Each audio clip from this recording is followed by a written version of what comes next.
Hey guys, it's Core Ross and Rainbow Six News. Today we're talking about server infrastructure for Rainbow Six Siege, as I've got a lot of details to give you that have not been made public yet.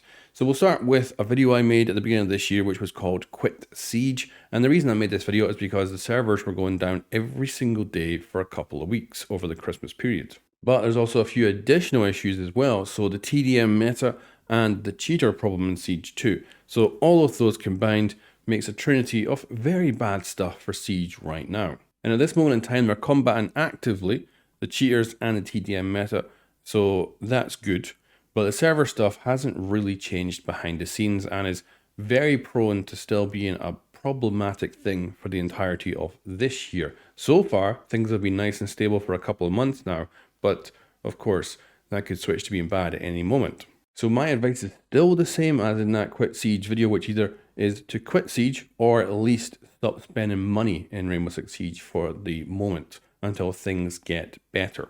And don't be fooled that the servers have been fixed or anything like that. They may have been stable for a while now, but they're just as prone to trouble as they were, and presumably they will hit issues again in the future. Like we're seeing a little surge in player numbers right now. With Deadly Omen's launch coming very quick and being very anticipated, we could see quite a surge in player numbers, and we could be right back to server issues again. But anyway, on to what we're about to talk about for this video.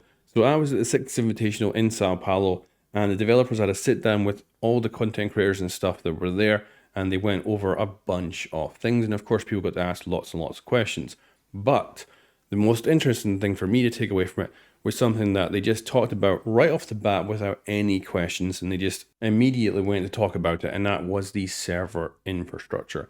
So what they explained was that right now the server infrastructure for Rainbow Six Siege is what they call colossal. And this means that if one part of that infrastructure fails, the whole lot goes down. And this is why you would have the servers in North America go down and also in Europe, even though you're talking about multiple buildings in multiple continents that are entirely disconnected from each other. But because they're colossal infrastructure, it means that if one goes down, the whole lot goes down. So they're looking to move away from that entirely and go for what they called a segmented infrastructure for their servers. And of course, this could still mean that you have server outages, but they'd be much more localized and would hit far less of the overall population of the game. Now, of course, there's one big issue here, which is none of this was announced in the season reveal or the year 9 roadmap.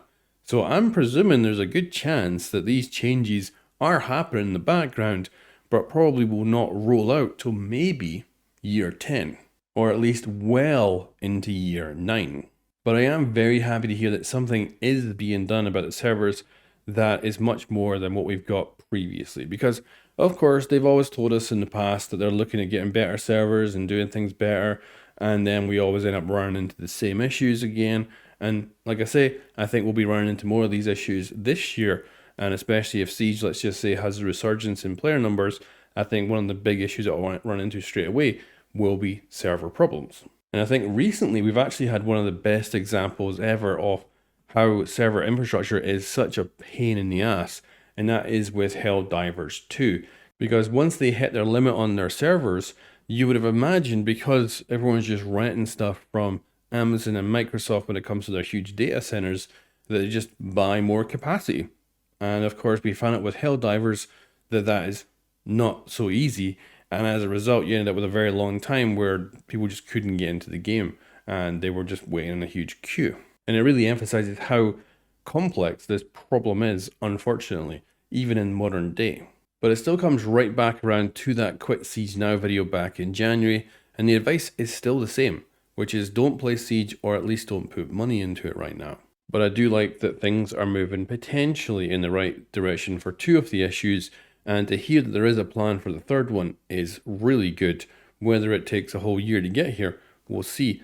But I do expect a lot more server issues before we get major fixes, and I still think there'll be problems, but fingers crossed that perhaps the worst is behind us. But rarely does it turn out so simple. Now, I will also make another kind of point here, and this is purely for me and my content. So people have asked after making that Quit Siege Now video, they were surprised that I kept making more Siege videos. And I think they don't realize why I make videos. Because I don't make videos to make Siege popular. I make videos because I enjoy making the videos. And that's it. It's simple as that. Somehow it pays the bills. I don't freaking know how, but it somehow does. And that's just a happy freaking accident. I just love making the videos. But it's not, like every video I make for Siege is not an endorsement for Siege. It's just because I like making them. That's it. Don't take anything else away from it.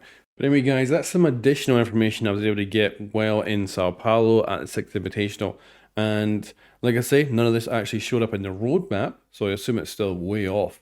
But at least they actually are doing something to improve the servers that might make a significant change rather than the small incremental changes we've seen before. Anyway, guys, let me know what you think about this in the comments below, and I'll catch you next time.